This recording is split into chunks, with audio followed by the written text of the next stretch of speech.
Salamat, Kuya Jason. Okay. Happy Father's Day po sa lahat ng mga kapatirang mga ama, airpods, ano pa yung tawag natin? Pader,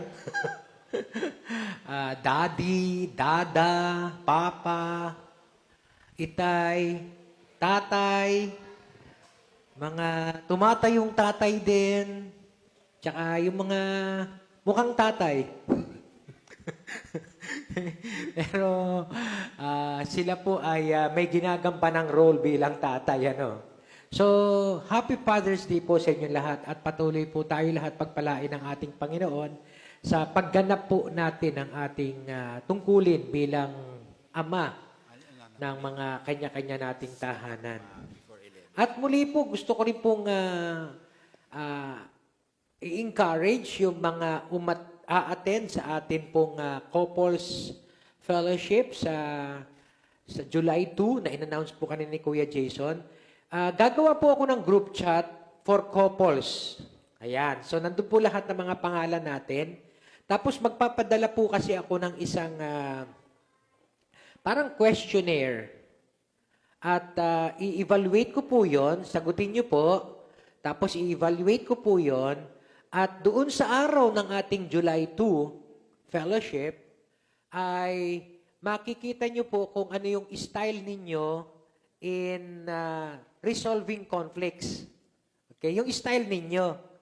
Okay? Pero kasama yon sa ating pag-aaralan on how to resolve or manage marital conflicts. So, yung pong mga tanong doon is patungkol lang sa pag-aasawa. Okay? So, kasi meron pong mga conflicts na pwedeng magawa sa opisina, right? Sa schools, or even sa between parents and children. Pero yung pong context ng ating i-resolve ay yung about your relationship with your spouse. Kaya po yung mga couples dito, lahat po ang pangalan ninyo ay isasama ko po doon sa group chat. At magiging permanente na po yon dahil magkakaroon na po tayo regularly ng ating couples fellowship. Okay? So parang magiging isang group na rin ito. At pagkatapos ay ipapadala ko po doon, both in English at saka Tagalog, a questionnaire na pag in-evaluate natin, malalaman nyo anong style ninyo in managing or resolving marital conflicts. Okay? So, abangan nyo po ito within this week. Para sa ganon, bago tayo mag-July 2, ay masagutan nyo na, ibabalik nyo sa akin, at pagkatapos, sa July 2, malalaman nyo po yung inyong mga styles of managing conflict. Okay po ba yon? Sa mga couples? Okay?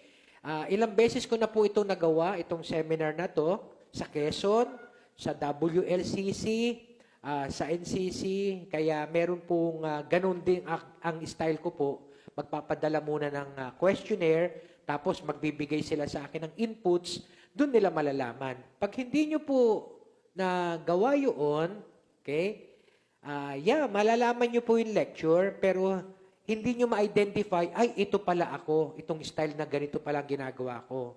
So, sana malaman din natin, no, para makita natin kung paano natin, again, okay, how can we be transformed by the Word of God in managing conflicts? Just in case yung ating style of managing or resolving conflicts is not healthy. Okay? Pero kung healthy, wow, edi maganda, right? Kaya nga po, challenge, sa bawat isa na makita natin yung ating style of managing or resolving marital conflicts. Okay? Another thing, gusto ko pong papurihan ang ating Diyos sa ginawa po ng ating Panginoon sa buhay ni Kuya Jason. Kahapon, dahil pinamunuan niya, yun pong ating Game Fest. Ayan. Nandito po ako at naging saksi. And of course, tinulungan din siya ng ating mga kapatiran, katulad ni Janelle, si Ching, si Asher, si Derek, si Erej, sino pa ba yung mga nandito? si Rizalea, si Real Joy, si Paul, si John Paul, si Ashrak. Yan mga kasama natin dito kahapon. Nasama-sama sila. Tumulong po itong mga iba kay Kuya Jason. Pero napakaganda po ng naging outcome.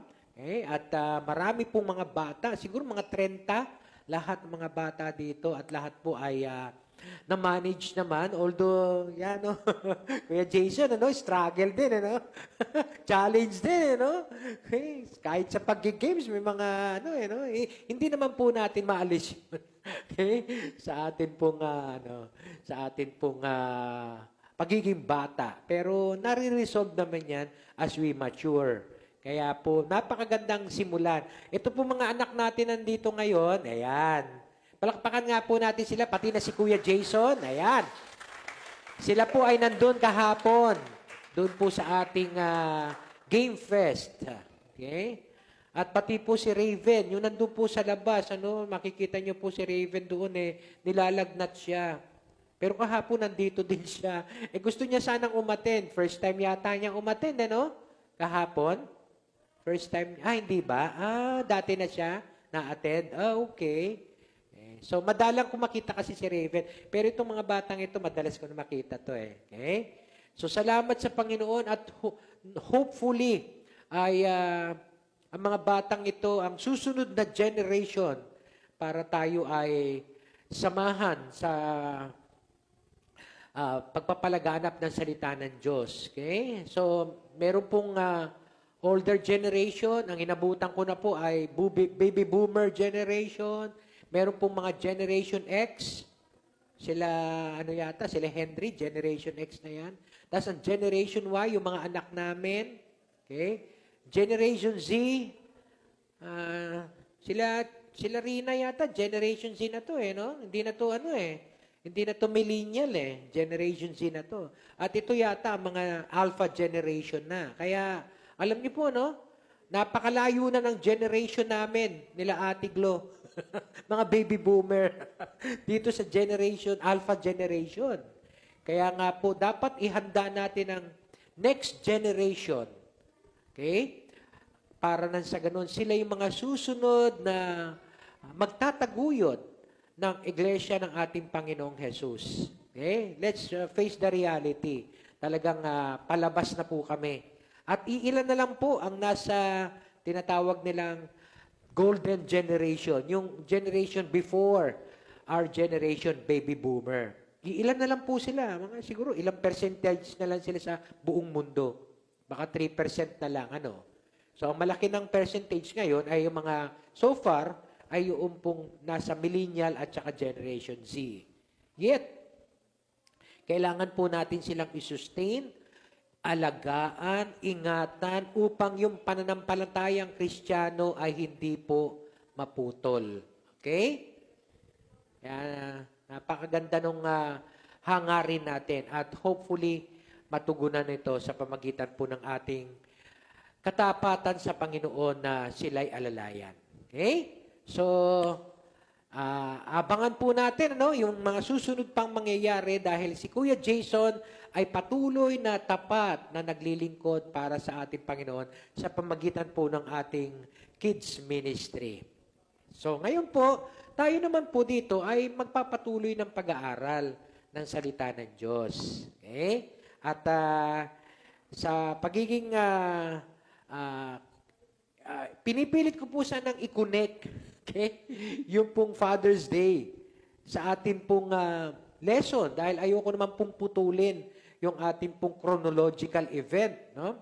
Pero wala po akong ibang makitang koneksyon kundi siyempre dahil Father's Day, okay, yung mga may kakayahan, okay, pwede nyo nang i-treat si Daddy, yan. Batiin na ginawa na natin kanina, o bigyan ng regalo, pero higit sa lahat, mga anak, makinig, mga anak, higit sa lahat, ang pinakamaganda pong gift na pwede nating ibigay kay Daddy ay ipag-pray sila. Okay?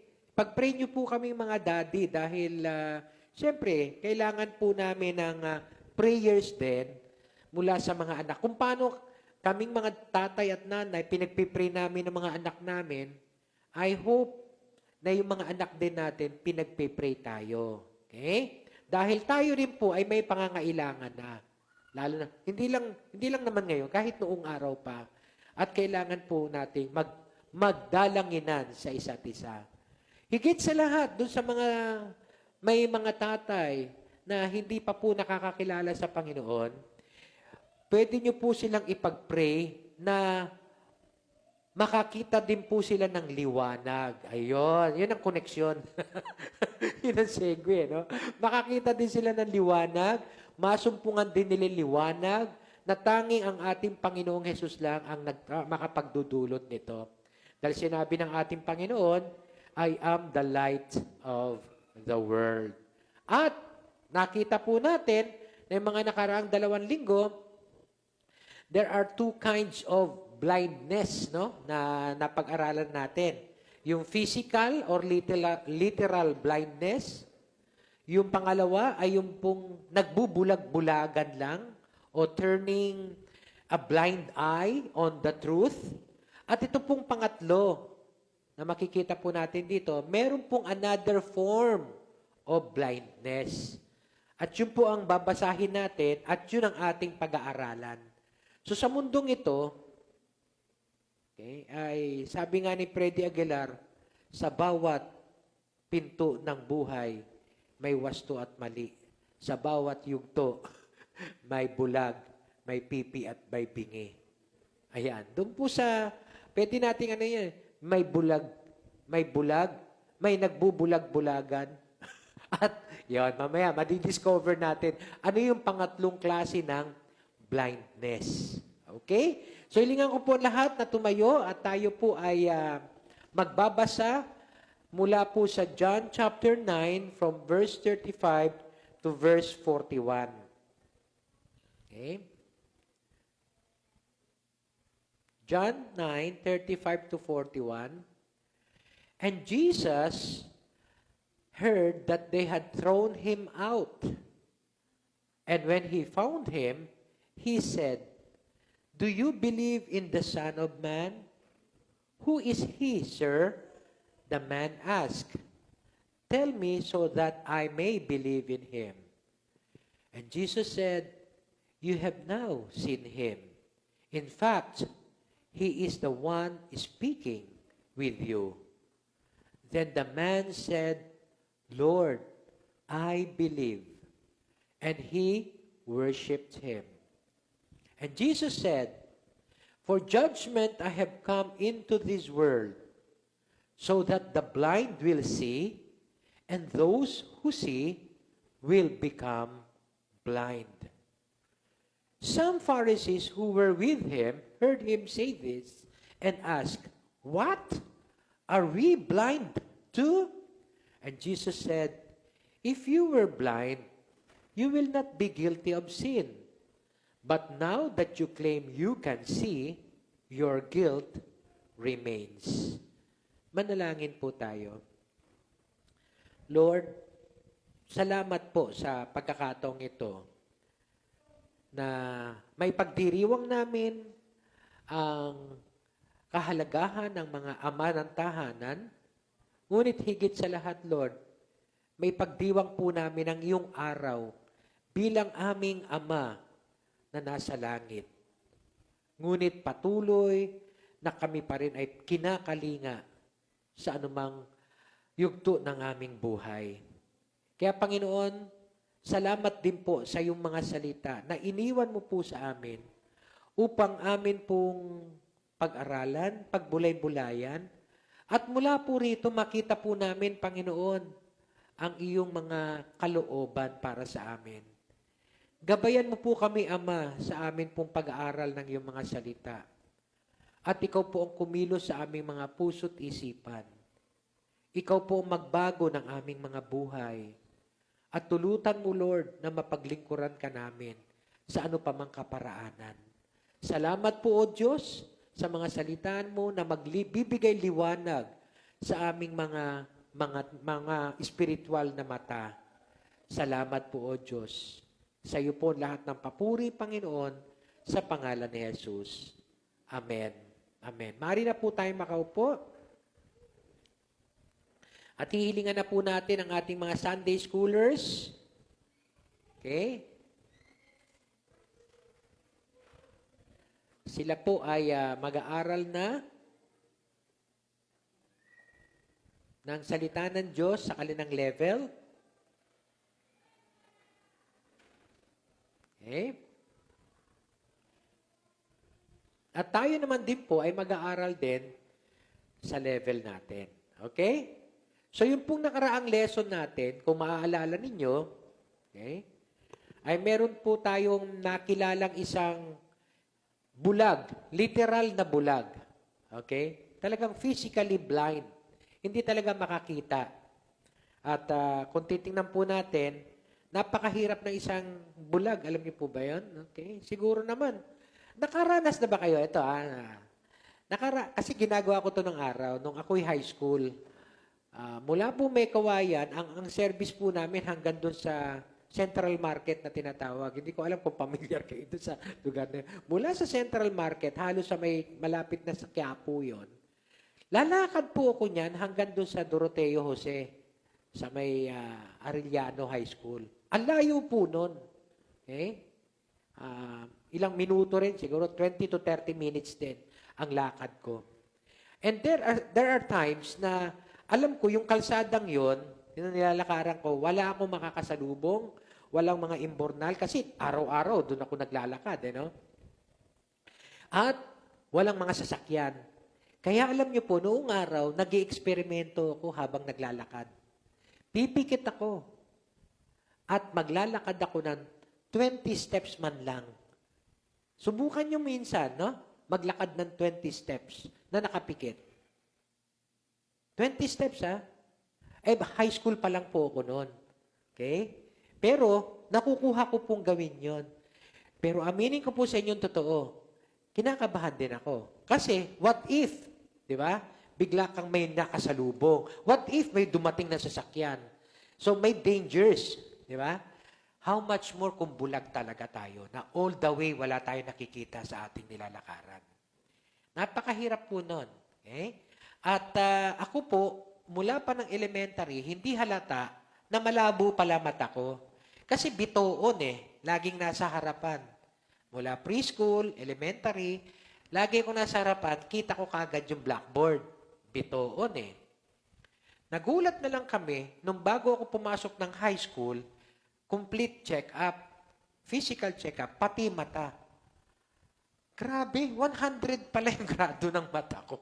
Ganun kalabo na pala yung mata ko. Kaya pala kuminsan, pagka halimbawa namamasyal kami pamilya, andun na pala yung tita nyo. Asan? Ganun ako ng ganun, hindi ko makita. Yung pala, malabo pala mata ko. Biro nyo yun. Hindi ko alam kung inosente ba tawag doon o katangahan. Kasi hindi ko nakikita. Hindi ko nasasabi na malabo mata ko, hindi ko makita Wala po. Walang gumabay din sa akin. Na gano'n na pala kalabo mata ko.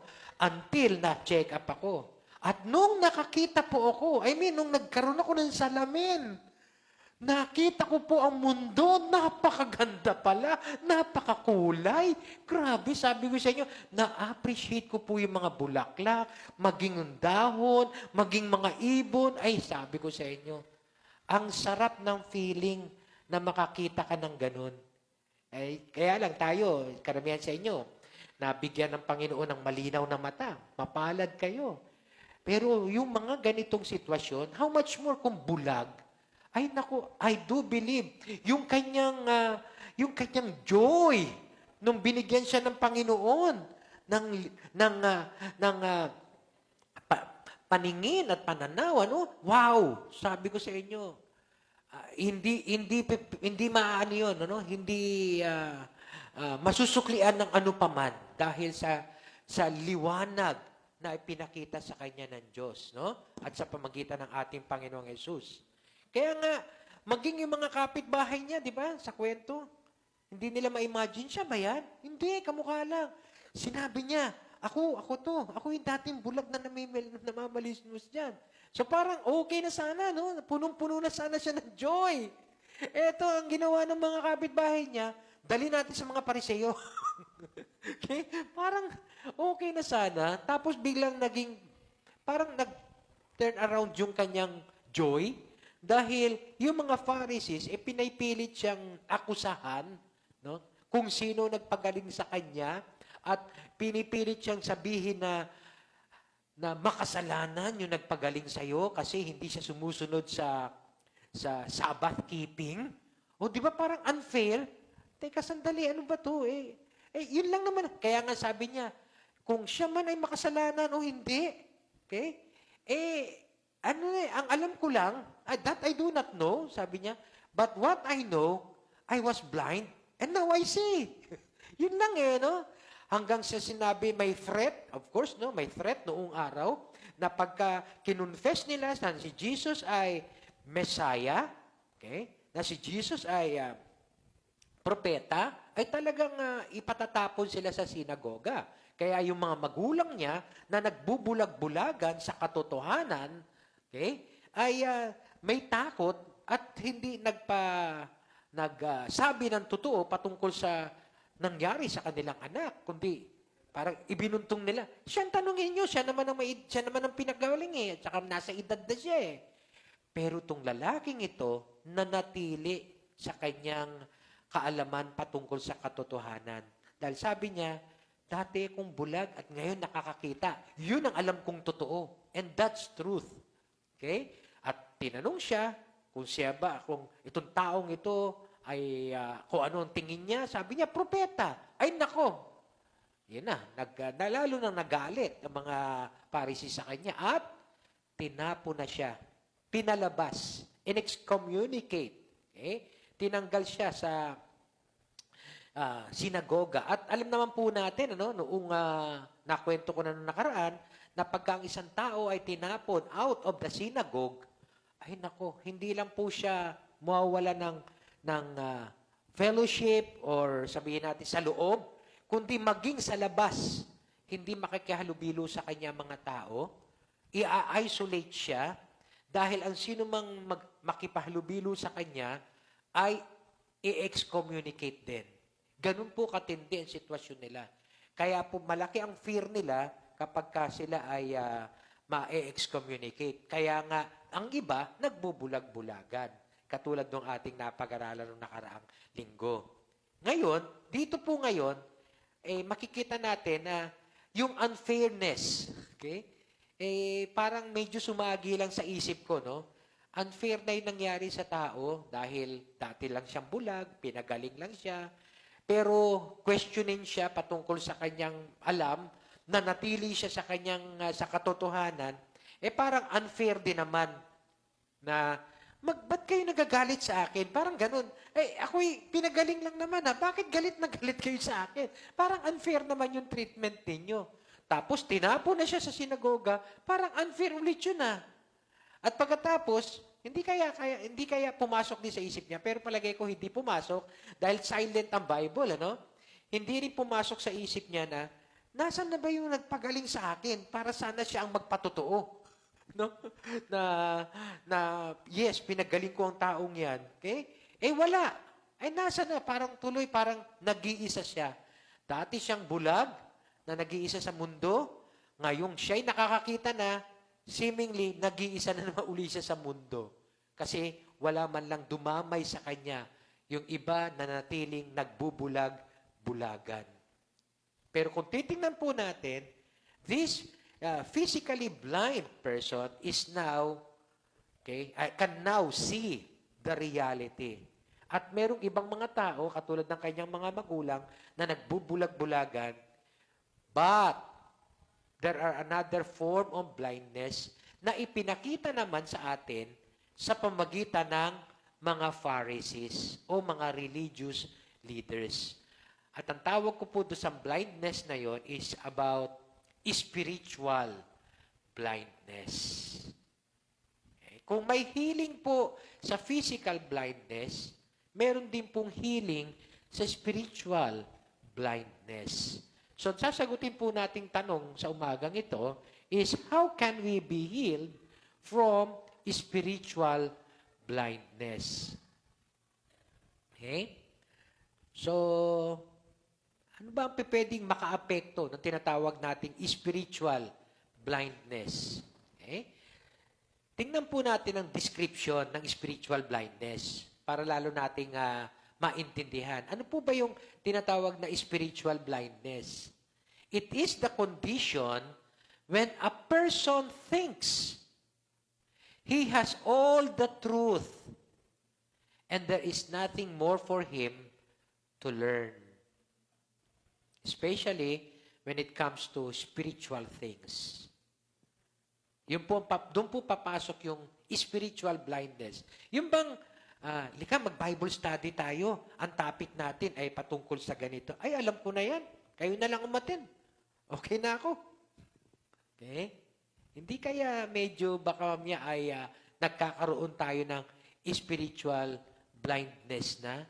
Because I do believe as we study the Word of God, as we encounter the Word of God every day, and especially during Sundays kasi pinapaliwanag po sa atin, okay, ay exegetically, napakagandang makita pa natin kung ano ang sitwasyon natin sa buhay at mapalaya tayo dito sa tinatawag nating spiritual blindness. But some people, nabasa ko na yung Bible, okay na yan, hindi na ako atin dyan. Okay na yan. So medyo may konting arrogance, may kaunting pride, at yun po yung binanggit natin ng last week na dalawa ang causes ng pagbubulag-bulagan. One is fear and the other is pride. Okay? So ito pong mga spiritual blindness na to ay yung mga tao, kondisyon ng isang tao na hindi niya nakikita na tayo ay may fallen nature. Na tayong lahat ay makasalanan. Okay?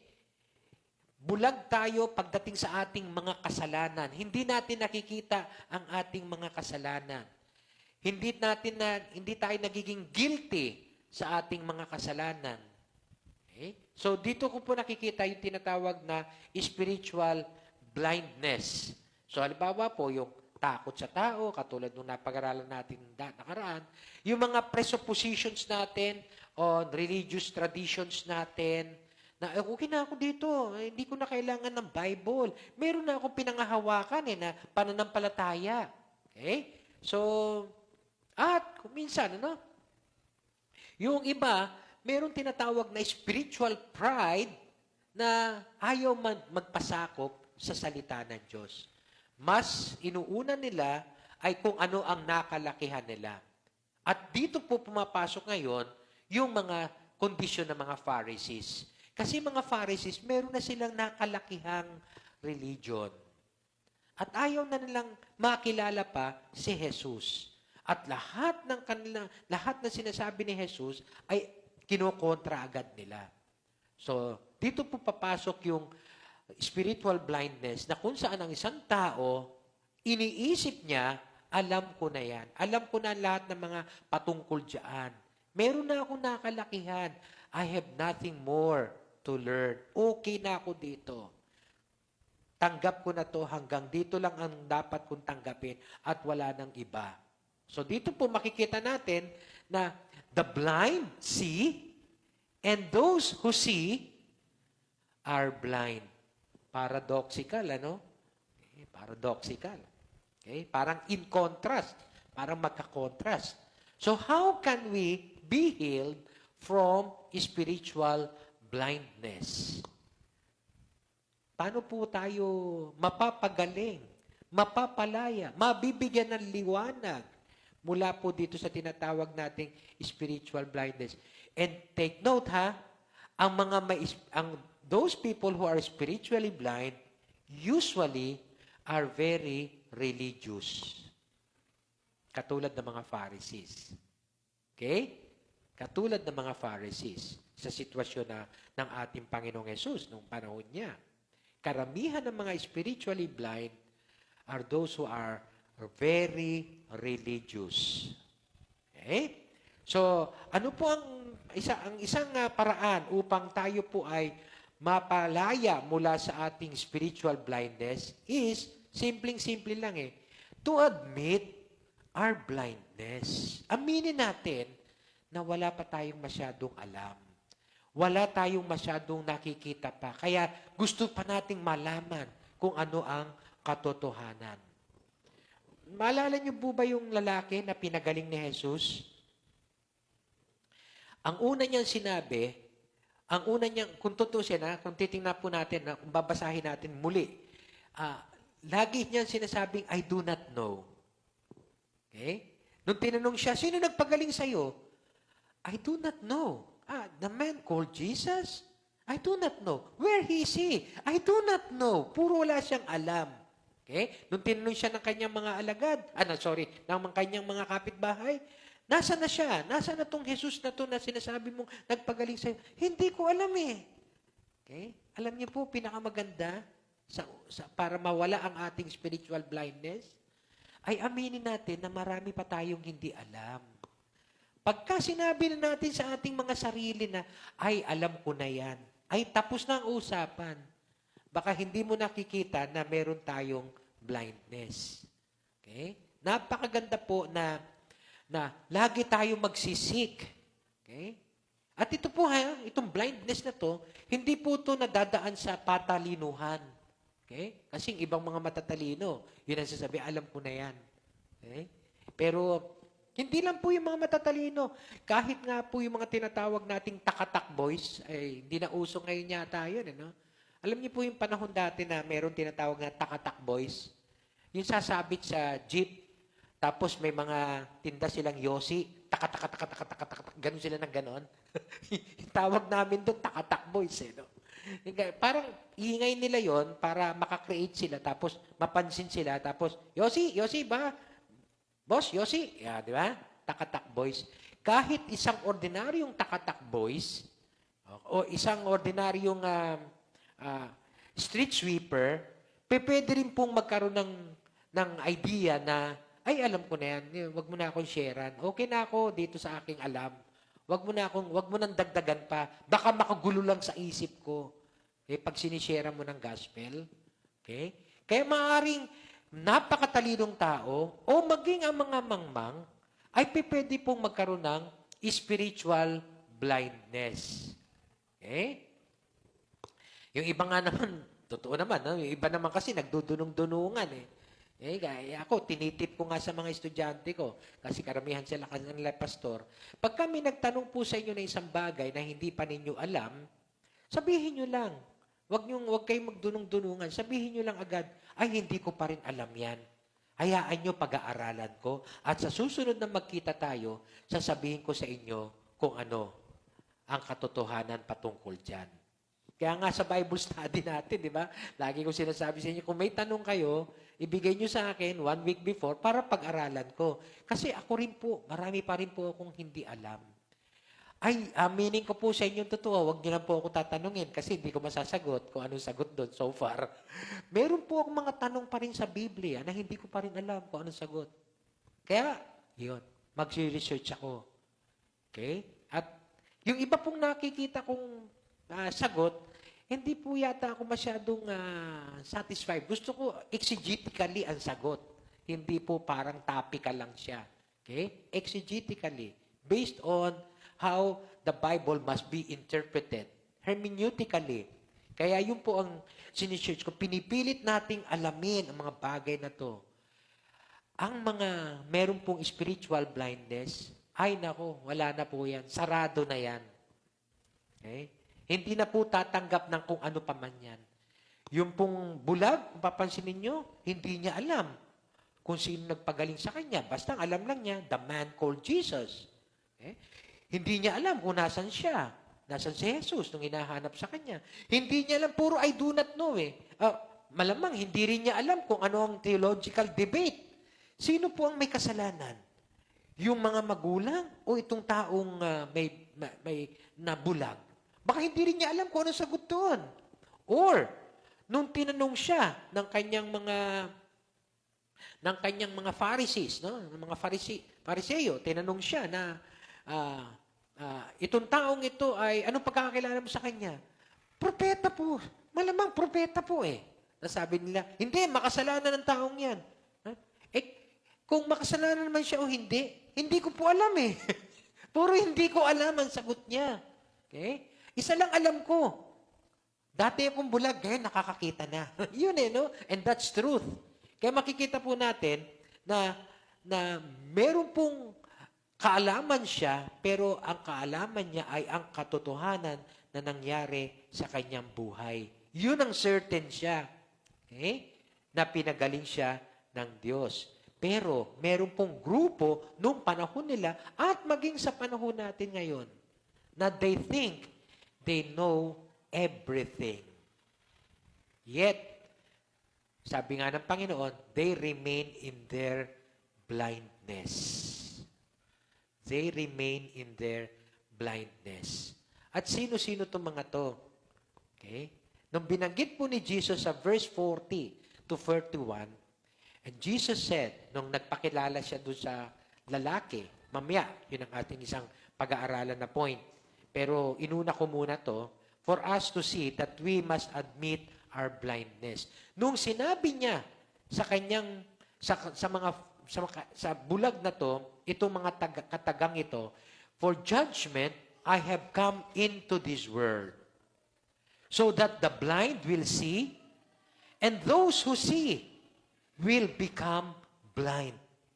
Parang ang hirap, ano? Ang hirap isipin. Yung mga bulag, makakakita, at yung mga nakakakita, ay mananatiling bulag. So yung unang sinasabi nating, the blind will see, that's the physical blindness, or perhaps the literal. Pero, pwedeng spiritual blindness din, yet they admitted their blindness. But those who see, those who are spiritually blind pa rin, or seemingly they can see literally, will now become spiritually blind. Okay? Nung sinabi niya itong mga to, some of the Pharisees who were with him heard him say this and asked, "What?" So, usong-usa na pa na nung araw yung salitang, "What?" Okay? Baka sa panahon ngayon, meron gano'n, di ba? Parang yung alam niyo yung, di ba nauso yung salitang, "You're the man." Di ba? You're the man. Alam niyo po, nung binabalikan ko yung Bible, meron din palang sinabi noon na gano'n, "You're the man." Si Prophet Nathan, nung kinimentuhan niya si David, may isang lalaki na ganito, ganyan. Naku, ba't gano'n ang ginawa ng lalaking yon? Dapat patayin ang lalaking yon. Sabi ni Nathan sa kanya, "You're the man." Ikaw yon. Kasi kinalantari mo si Bathsheba. You're the man. Okay? So, yung mga terms natin ngayon, nasa Bible na pala nung araw pa, no? So, itong mga Pharisees, sagot sila, "What? Are we blind too?" Ayun. So, the religious leaders were definitely blind, but they could not admit it. Kaya ngayon, the light of truth made them blinder. Lalo pa silang naging bulag nung nalantad sa kanila ang liwanag. Okay? Kasi yung beggar, inamin niya yung kanyang pangangailangan. Okay? Marami siyang hindi alam. Pero nakasumpong siya ng physical and spiritual side. Itong mga Pharisees na to, disturbed sila. Nung sinabi ni Jesus, "I have come for judgment, I have come into this world, so that the blind will see, and those who see will become blind." Ano reaction nila? Are we blind too? So alam nila na sila pinariringgan Okay? Alam nila. Okay? Meron sila sanang alam. Kaya lang, nag-i-expect siguro sila ng, hindi kayo ang tinutukoy ko na bulag. Okay? Kasi hindi naman talaga sila physically blind. Pero sinagot sila ni Jesus. Yan. Ang sagot sa kanila ni Jesus, if you were blind, you would not be guilty of sin. Teka, parang ang hirap yata yun, ano? But now that you claim you can see, your guilt remains. Kung aaminin ninyo na kayo'y bulag, kaya doon ko po hinango yung first na point natin. admit our blindness. Kung aanimin ninyo na kayo'y bulag, hindi kayo magiging guilty. Bakit? Hahanapin nyo yung katotohanan Magpapasakop kayo sa katotohanan Hahanapin nyo yung liwanag at masusumpungan ninyo yung liwanag. Kaso, kiniklaim ninyo, nakakakita kayo Kaya your guilt remains. Mananatili kayong bulag. Okay? So makikita po natin, they were blinded by their pride. They were blinded by their self-righteousness. And perhaps because of their tradition or even yung false interpretation nila of the Word of God. Okay? So, paradoxical ang sinasabi ni Jesus. Kung aaminin nyo kayo'y bulag, hindi kayo magiging guilty of sin Okay? Mas magiging magandang sitwasyon ninyo Pero hindi nyo inaamin Ayun. Kaya kung po sabi ko, Lord, thank you. Kasi ito yung first point. Admit our blindness. Aminin po natin na, Lord, marami pa akong gustong matutunan. Marami pa akong gustong makitang katotohanan. Kaya, Panginoon, patuloy mo po akong turuan. Patuloy ka magpakahayag ng iyong liwanag sa akin. Wag po natin sabi, alam na natin lahat. Okay? Kasi alam naman po natin na marami pa po tayong dapat matutunan. Especially when it comes to the Word of God. Okay? Itong kanilang pagkabulag, hindi po excuse. Kasi, kung tutusin, nakakakita nga sila Okay? Nakita nila yung mga miracles na ginawa ni Jesus. Okay? Narinig nila na sinabi ni Jesus, I am the light of the world. Nakita nila na itong taong ito ay dating bulag, ay nakakakita na ngayon. Pero ano nangyayari sa kanila? Inakusahan pa si Jesus na Sabbath breaker. Imbis na makita nila yung miracle, imbis na makita nila yung salita ng Diyos, yung eyes at saka yung mata nila at saka kanilang puso ay mabuksan, hindi. Hindi. Nanatili silang bulag, spiritually blind because of their pride, self-righteousness, clinging on to their traditions, and perhaps yung maling interpretation of the Word of God. Hindi po, bibigyan ko lang po kayo ng sample, doon po sa salitang maling interpretation of the Word of God. Siguro meron naman pong iba sa inyo, nakakaalam, na meron pong ibang mga sekta, okay, na hindi naniniwala na si Jesus ay Diyos. Right?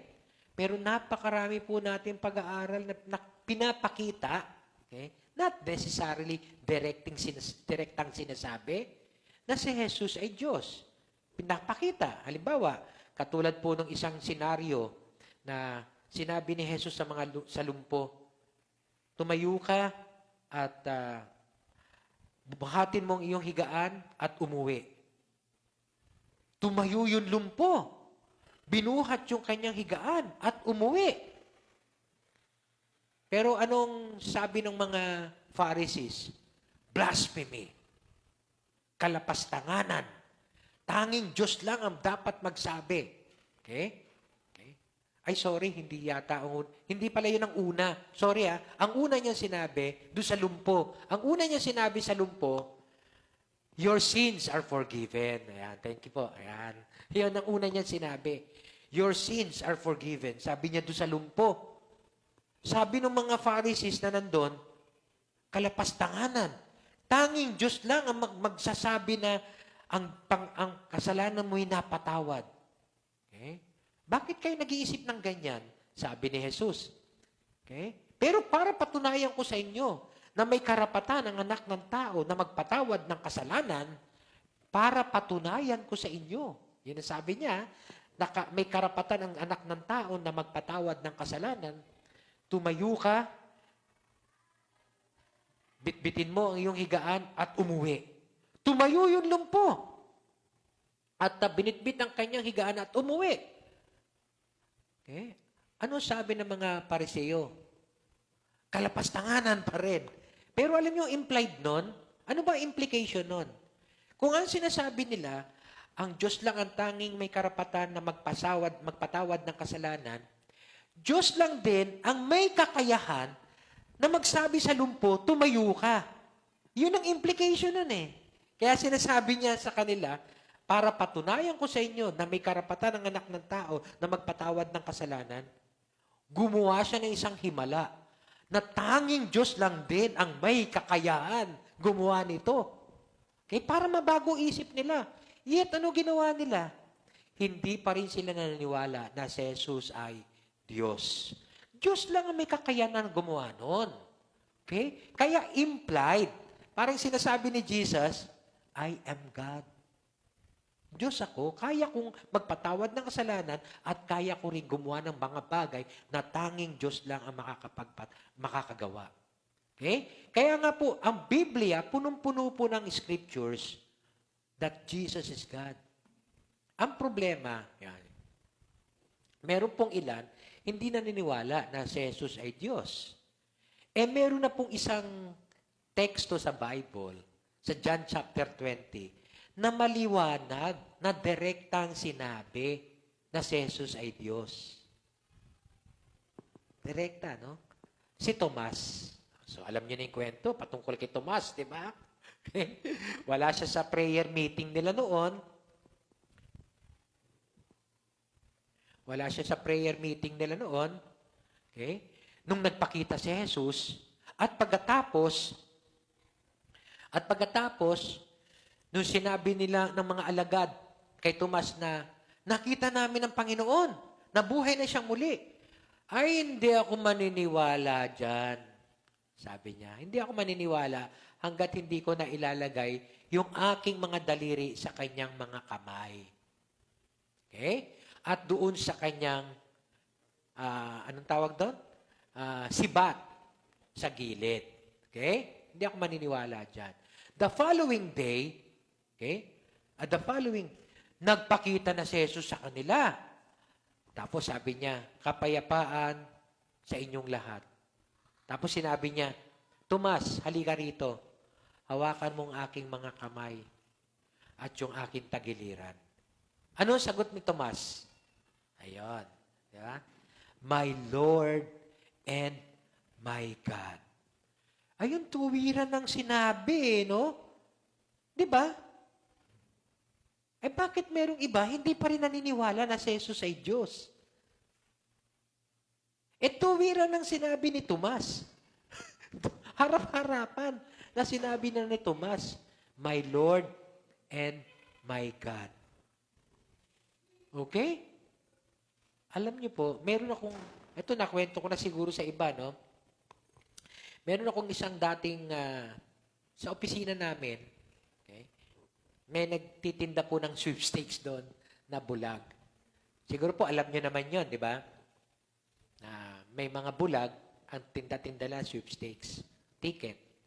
So, ako po noong araw, pagka break time, ayan, hahanap po ako ng isang makakausap. Okay? Nakita ko tong bulag na to.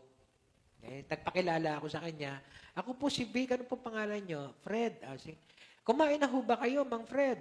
Hindi pa eh. Sige, halika po. Pasok tayo sa opisina. Kain tayo. Okay? Nagtitinda ng sweepstakes, ha? Okay? So, kain kami. Ay, kwentuhan kami ni Mang Fred. Wala po, nothing spiritual ang kwentuhan namin. Nothing religious. Okay? Basta kwentuhan lang. Gusto ko lang siyang pakainin. Okay? Then pagkatapos, one time, sabi ko sa kanya, Mang Fred, attend po tayo ng Bible study. Okay lang po ba sa inyo? Ayun na. Kasi naka-establish na ako ng relationship eh. Doon kay Mang Fred eh. Niyaya ako na sa Bible study. Okay? So, yaya ako. Sumama. Okay? At pagkatapos po ng Bible study namin, nakwento ko na sa inyo yun, di ba? Na yung Bible study leader namin, hindi nasagot yung isang tanong ng isang empleyado na namimiloso po lang naman. Pero, si Mang Fred ang nakasagot. Alam mo, sabi niya, bulag eh. Alam mo, yung tanong mong yan ay masusumpungan natin sa awit kabanata 73. Binuksan namin. Andun nga yung sagot. Tuwan-tuwa kami Mang Fred. Nung pagkatapos nun, sabi ko, Mang Fred, maalam po pala kayo sa Biblia. Ano po nangyari? Okay? So sinabi niya sa akin yung kanyang naging buhay. Nung bata siya, yung tatay niya, pinagmamalupitan sila, at minsan daw, hindi siya talaga pinanganak na bulag. Minsan daw, sa paghagupit nung tatay niya, tinamaan ng kanyang mata. Parang walis tingting or something na malambot, pero pak! At yun ang naging cause ng bulag niya. At yung pagkabulag niyang ganun ay may umampun sa kanya ng isang Christian organization at tinuruan silang magbasa ng Bible using Braille. Diba? Nakakwento ko na sa inyo dito yun, no? Na mayroong iba kahit bulag, pinipilit mabasa ang Biblia. Tayong mga may mata, hindi nagbabasa ng Biblia, ano ba yan? Para tayong mga spiritual blind, ano? Pero mo, bulag yun, ha, si Mang Fred. Nag-aral ng Bible using Braille. Alam mo yung Braille, yung ginagamit ng mga bulag? Kalain mo yun, nakabisa niya ang Biblia dahil sa ganun. Now, dumating ang time na nagpatulong siya sa akin na pinaalis na siya doon sa, kasi may pamilya na siya doon sa kanilang lugar. Gusto niya makahanap ng ibang lugar na mapwedeng tirhan. Ang naisip ko lang noon, pangarap. Na wala pa po akong sasakyan noon. So sakay kami ng jeep, yan. Pagbaba doon sa pangarap, lakad kami. Okay? Doon po sa uncle ni Portia. Na, so happy, yung uncle ni Portia, iglesia. Okay? So hindi sila naniniwala na si Jesus ay Diyos. Pero ako'y nagtatanong lang kung may kakilala siya, pwedeng tirhan nila Mang Fred. Abay, in-accommodate naman kami, pero later, dahil alam niya na ako'y nagpapastor, okay, ikaw ba, Vic, di ba, naniniwala kayo na si Jesus ay Diyos? Sabi ko, opo, tito. Hindi totoong si Jesus ay Diyos. Bla, bla, bla, bla, bla. So sabi namin, sabi ng Mang Fred, paano niyo po ipapaliwanag? Okay, tandaan niyo, si Mang Fred ay bulag, ha? Sabi niya, paano niyo po may papaliwanag? Yung sinabi ni Tomas, Panginoon ko at Diyos ko. Kay Jesus po niya sinabi yun. Tama, kay Jesus niya sinabi yun. Ganito ang sinabi doon Nung nakita niya si Jesus, ang sabi niya, Panginoon ko at Diyos ko. Ganun po talaga sinabi. Okay? Nandun ako witness ako no? Okay? Para matwist yung scripture na si Jesus ay hindi Diyos. Panginoon ko at Diyos ko. Sabi ni Mang Fred, tama, binanggit po niya na si Jesus ay Diyos. Tinawag niya ng Diyos. Sabi niya, hindi, ganito yun Panginoon ko at Diyos ko. Tama naman po ina-address niya si Jesus na Diyos. Siyempre bulag di ba? Hindi niya nakikita yung gesture. Naririnig lang niya yung word. Sabi ko sa inyo, ako gusto kong tumawa nun Pero nagpipigil ako. Nagsisimula pa lang po kami ng pagiging Kristiyano, no? At ako po, wala pa nga kami sasakyan noon, nag-jeep lang ako noon. So ngayon, eto inulit-uli. Panginoon ko at Diyos ko. Tama naman po. Ano pong problema doon? Tinawag ni Tomas si Jesus na Panginoon at Diyos. Sabi niya, bulag ka nga pala. Hindi mo nakikita kasi kung ano yung sinasabi ko Bulag Ang sabi ni Mang Fred sa kanya, pakituloy niyo po yung talata pagkatapos niyan. Ako na nagtuloy. Ang sabi doon sa talata, matapos sabihin ni Tomas kay Jesus na, Panginoon ko at Diyos ko. Teka mali. Panginoon ko at Diyos ko. Yeah. Matapos sabihin ni Tomas kay Jesus yun, sinabi ni Jesus, naniniwala ka, nananampalataya ka, dahil nakita mo ko, mas mapalad ang mga nananampalataya, ngunit hindi nakakakita. Ayun ang stage, yun ang kondisyon ni Mang Fred. Hindi siya nakakakita, ngunit nananampalataya siya. So, alam niyo po, kung aaminin lang natin yung ating pagkabulag, na marami pa tayong dapat makita at maliwanagan mula sa ating Panginoon. Okay? mapagtatagumpayan po natin at mapapagaling tayo mula sa tinatawag nating spiritual blindness. Okay? Kahit kami pong mga pastor, inaamin ko nga po sa inyo, kami mismo mga pastor, every meeting namin, nag-aaral pa rin kami ng pagbabasa ng Biblia. Marami kaming discovery nung nakaraang meeting namin, first Monday. Na-share ko sa kanila yung discovery. Yung sinabi ko dito sa inyo noong araw, pag ininterpret ko ang John chapter 8 at chapter 9, ang nakafocus ako doon sa miracle, yung pagsunod ng bulag. Okay? Pero sabi ko, may discovery pala ako. It's not about the miracle. It's Jesus being the light of the world. Tuwan-tuwa si Kuya Rick. Yan, bra. Yan mga gusto natin, yung makadiscover tayo ng mga salita ng Diyos ayon na sa kanyang konteksto. Hindi lang yun dahil sa narinig nating mga preaching. Kaya kami po mismo ay nag-aaral pa rin. How much more ang bawat isa?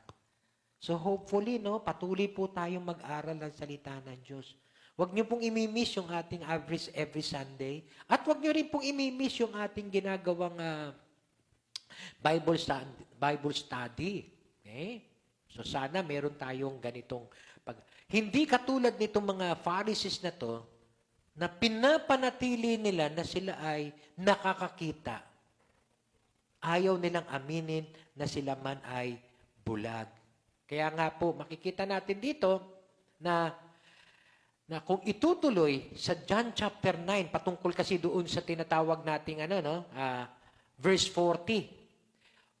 For judgment I have come into the world. Teka, pastor, sandali. Parang contradictory yata yan. Doon sa sinabi sa John chapter 3, verse 17 to 18. Ano ba sinabi doon? God did not send the Son into the world to judge the world, but that the world would be saved through Him. Ayun naman pala, hindi na parito si Jesus para husgahan ang mundo. Bakit doon sinasabi dyan sa John chapter 9, I have come into the world for judgment. Abay, teka, parang hindi yata nagtutugma. Yun ang mga iba pong tanong ng ibang mga taong pwedeng magtanong sa atin sa Biblia. Kasi seemingly sa Biblia, parang maraming mga contradictions.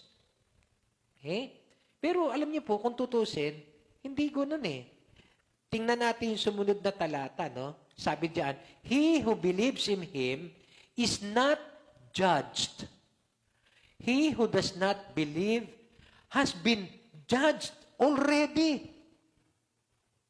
So yung mga naniniwala ay hindi na mahuhusgahan. Hindi na dadaan sa paghuhukom ng Diyos. Pero yung mga hindi naniniwala, they had been judged already. May judgment na sa kanila ang Diyos noong araw pa man. Lahat kasi tayo, all men have sinned and fall short of the glory of God. And the wages of sin is death, kamatayan.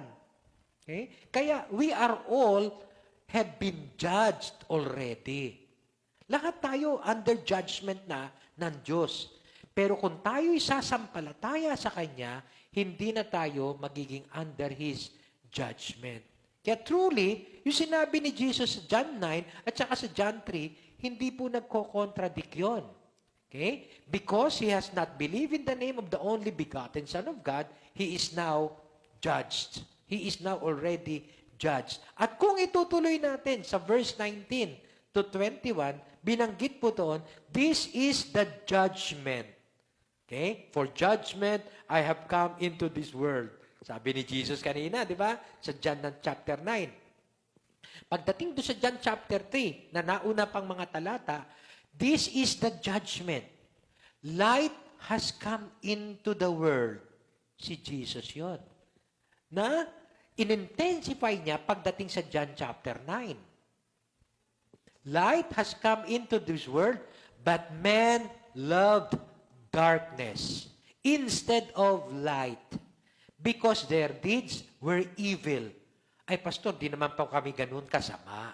Hindi naman po ganun kasama ang aking kamag-anak o kung sino pa man. Hindi naman kami evil.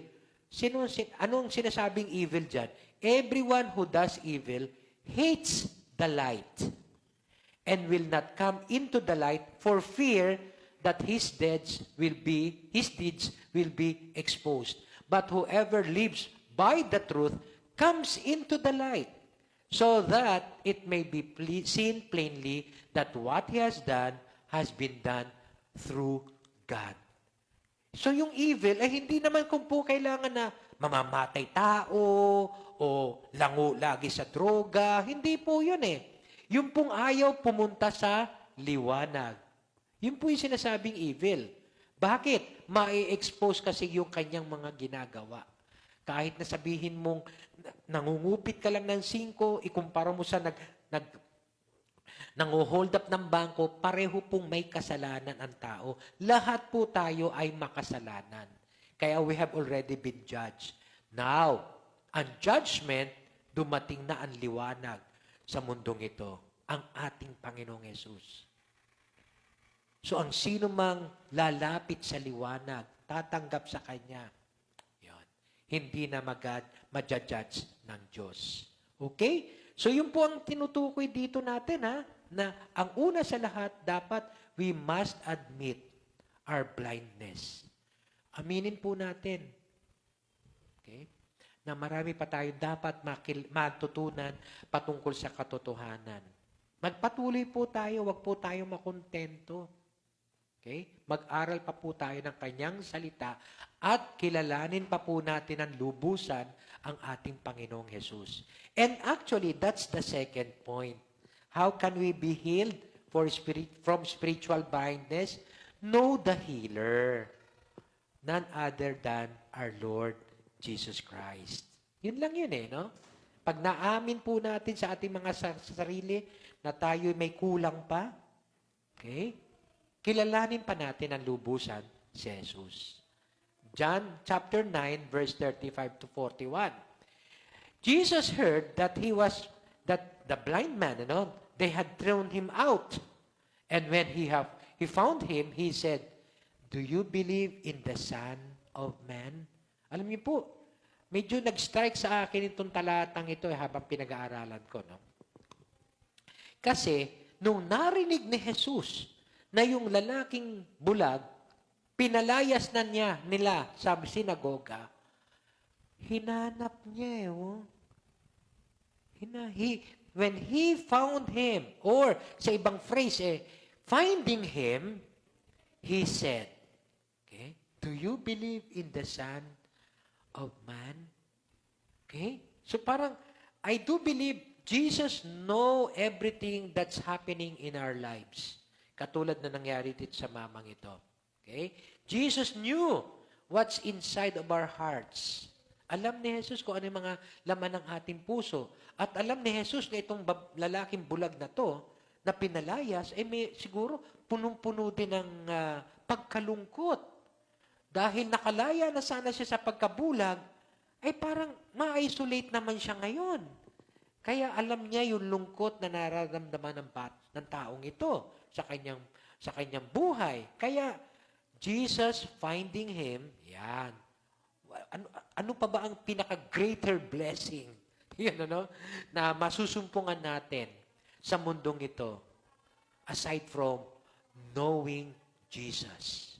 Para sa akin po, that's the greatest blessing na malaman po natin that Jesus has found us.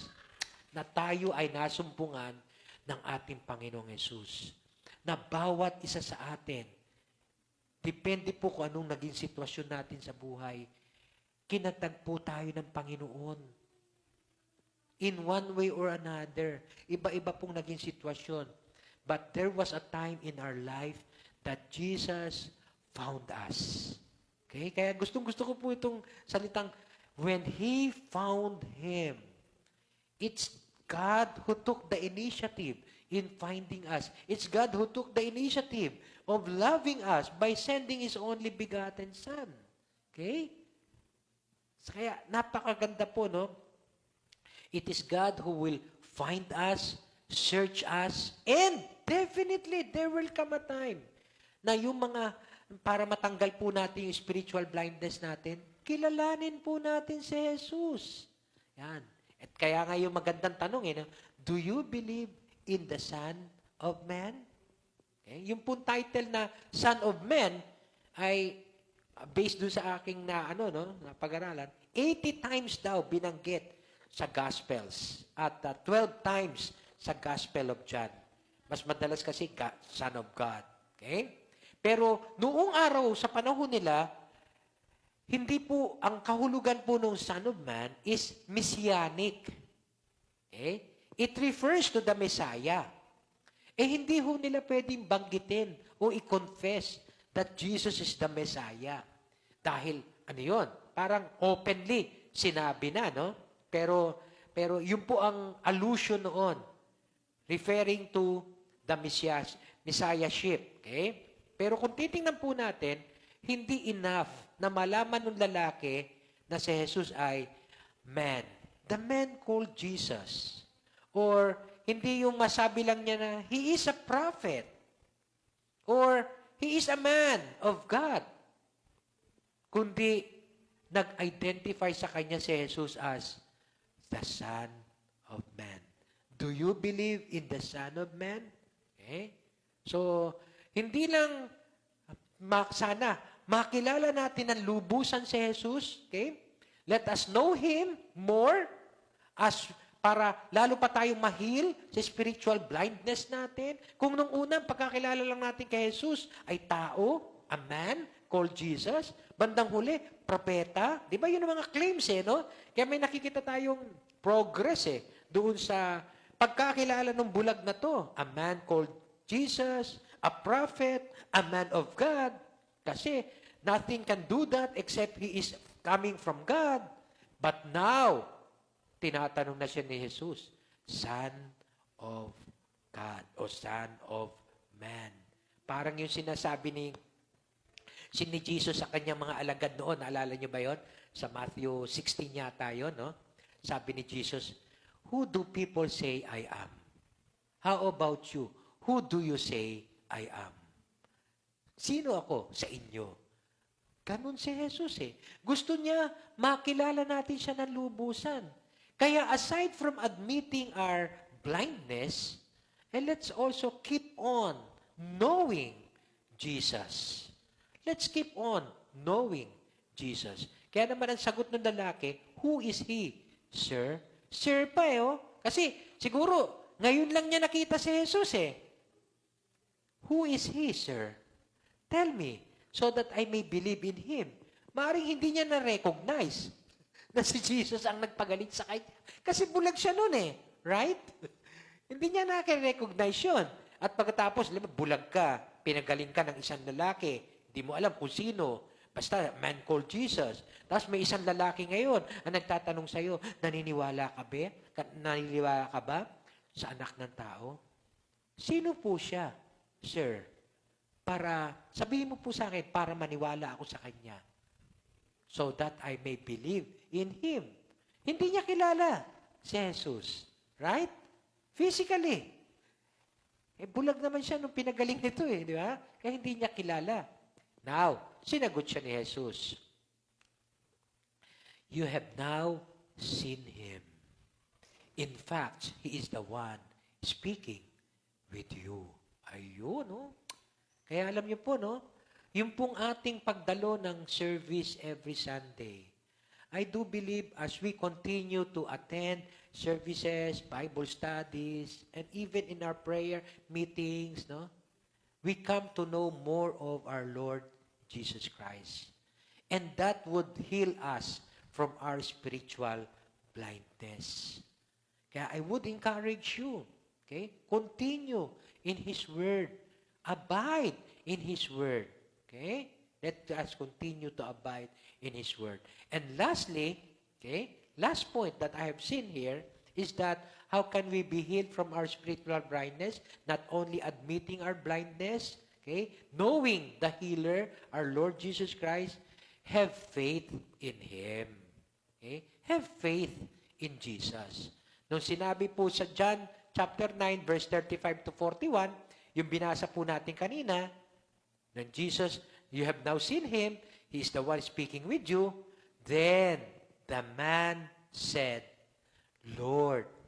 Naging Lord na. Makikita nyo, ano, yung progress, ano? Man of God, prophet, a man of God, a man called Jesus, tao lang talaga. Tapos, prophet, a man from God, son of man. Then, sagot na ng lalaki kay Jesus. Then, the man said, Lord, I believe. Iba po yung usapang Lord. Pag sinabi mong Lord, Panginoon mo. Lahat ng sasabihin niya, susundin mo. Iba yung naniniwala ka lang na si Jesus ay Diyos. Yeah? You may believe that Jesus is God, but perhaps Jesus is not the Lord of your life. Iba po yun. Dahil pag sinabi mong, He is my Lord, okay, lahat ng sinasabi niya, susundin mo. Pag sinabi niya na, forgive, ay magpapatawad ka. Yun, ano? Kaya baka may mga, hindi ko alam kung bakit yun ang nabigay kong example, pero baka meron pong iba dito, may issue ng forgiveness. Please forgive because Jesus tells us to forgive. Okay? At kung Lord mo si Jesus, magpapatawad ka. Okay? Yun ang ibig sabihin ng Lord. Ibang usapan na yon. Ibang usapan, maniwala ka na si Jesus ay Diyos, pero hindi mo naman Panginoon. Iba pag sinabi mong Panginoon mo na si Jesus. Lahat ng kanyang sasabihin, susundin mo. Okay? And he worshipped him. At meron pa pala akong gustong ilinaw dyan. I believe. So yung pong paniniwala dito, hindi lang po ito yung paniniwala na, naniniwala ako na si Jesus ay Diyos. Yan. Totoo yun. Naniniwala ako na ikaw ay Lord. Yung pong sinasabing I believe, it's more of I trust in you. Hindi lang yung naniniwala ako. Nagtitiwala ako. Okay? So yung pong believing in the Bible is equivalent to trusting in Him. Magtitiwala tayo kung anong sasabihin niya, kung ano pinangako niya, gagawin niya yon. Naalala niyo yung woman in the well. Nung sinabi sa kanya ni Jesus na bibigyan siya ng living water, hiningi niya doon at binigay nga niya yung living water na yon. By revealing Himself. Okay? Yung royal official, okay? Noong sinabi ni Jesus na, go, your son lives. Lumakad yung lalaki at nagtiwala siya sa sinabi ni Jesus. At nasumpungan niya yung anak niya na buhay. Okay? So, ganun din yung lalaking ito. Nung sinabi ni Jesus sa kanya, maghugas ka sa pool of Siloam, nagtiwala siya. Pero nung una, hindi ko malalaman kung talaga bang pagtitiwala yon o talagang kailangan niyang maghugas kasi nakakailang naman. Bulag ka na nga, nilagyan pa ng putik yung mata mo. Hugasan ko nga yan. Okay? Pero again, to believe is to trust. Magtiwala po tayo sa ating Panginoong Jesus. Have faith in Him. Yung pong pagtitiwala natin ay nakalagak lahat sa Kanya. Hindi tayo magtitiwala na, hindi, kailangan gumawa ako ng mabuti. Yes, gagawa ka ng mabuti, pero hindi yung paggawa mo ng mabuti ang makapagliligtas sa'yo. Yung pagtitiwala mo kay Jesus na siya tamang ang tanging makapagliligtas sa'yo, yun ang magliligtas, si Jesus. Hindi yung paggawa nating mabuti. Pag nagtitiwala na tayo kay Jesus, sinabi din niya, let your light shine upon man, that they may see your good works. So, gagawa din tayo ng mabuti. Dahil sinabi niya. Okay? So, nandun po yung pagtitiwala natin sa Kanya. At kung makikita po natin, kung paano may progress yung pong faith ng taong ito. Okay? Nung bulag. Ganon din po naman, may progress din po ang spiritual life natin. Sa umpisa, para tayong baby, kailangan muna natin ng gatas. Di ba? Pero habang tayo tumatanda sa pananampalataya, ay dapat nagmamature din tayo. Natututo na tayong maglakad, mag-isa. Okay? Hindi yung laging baby pa rin. matanda ka na, 6 years old ka na, 7 years, pinadadede ka pa rin. Dapat matuto ka ng maglakad mag-isa. Di ba? Matututo ka ng magbasa. Hindi yung lagi ka nalang babasahan ng nanay mo. Okay? May spiritual growth din dapat tayo. Kung paano yung ating faith from man of God, from man called Jesus to the Lord, ganun din dapat may spiritual growth tayo. Hanggang sa maging mature person tayo, okay? Kumakain na tayo ng sarili natin, okay? At kung meron man tayong tanong sa ating pagkain, pwede nating itanong sa mas matured sa atin. Okay? Pero dapat, kumakain na tayo ng sarili natin. Okay? So, I hope na tayo ay actively involved sa process of growing, of knowing, and having faith in Him. Okay? Sa atin pong pananalangin, nag-grow din tayo. Okay? So, hopefully, lahat po tayo nakakapakinig ngayon. At maging yung mga nasa online na later, siguro nila mapapanood ito kasi sira daw po yung ating computer. Pero may bibigay naman to sa di ba? Sa replay, mapapanood pa rin nila to sa replay. Okay? So, hopefully, sa sino man pong nandito ngayon at nakakapakinig ng salita ng Diyos. Okay? Pagka tinanong po tayo, do you believe in the Son of Man? Sana, wag nating sasabihin na, I don't care. O kaya di na lang, okay lang yan. Yeah, niwala ako. Pero, hindi natin siya maturing ang Lord. Hindi natin maibigay ang ating pagtitiwala sa Kanya. So, ito po yung pinaka-challenge sa atin ngayon sa ating panahon ngayon. Kung paano na ang mga tao nawa na sinishare natin ay hindi lang naniniwala na si Jesus ay Diyos, kundi gawin nila talagang si Jesus tagapagligtas ng buhay nila at Panginoon. Follower. Lord natin si Jesus. Hopefully, hindi po natin i-reject itong pinipresent sa atin ng gospel. So as a challenge to every one of us, to be healed from our spiritual blindness, we need to admit our flaws and imperfections. Let them be exposed to the light, none other than our Lord Jesus Christ. Confess our limitations, know Him more, and trust that in all He does and says, bring about truth and freedom. Manalangin po tayo. O Lord,